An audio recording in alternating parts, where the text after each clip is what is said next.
And that big body of water that drives so much of Tampa Bay's economy is getting a new name. No longer will it be called the Gulf of Mexico, at least in the eyes of the federal government. Hey, you've probably heard about this. President Trump signed an order renaming it the Gulf of America.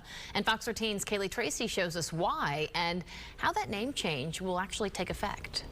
Tuesday wasn't the best speech day, but this body of water still had a lot of attention. We are going to be changing the name of the Gulf of Mexico to the Gulf of America. President Donald Trump signed the Restoring Names That Honor American Greatness executive order Monday. It orders the Secretary of the Interior to update all federal maps, databases, and documents with the name change within 30 days. And all federal agencies will now refer to the Gulf of America. That's probably the most key distinction to make, is that the president can change the name officially for all the federal agencies in the government.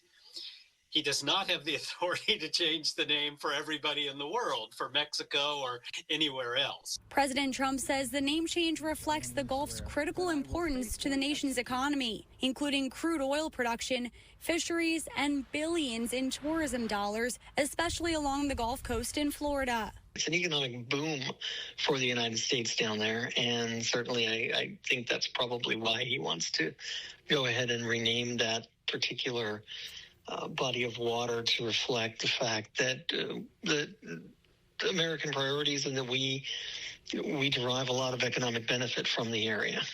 UCF political science professor Aubrey Jewett says the Gulf has had its name for hundreds of years. It comes from the name from the Aztecs, Mexico.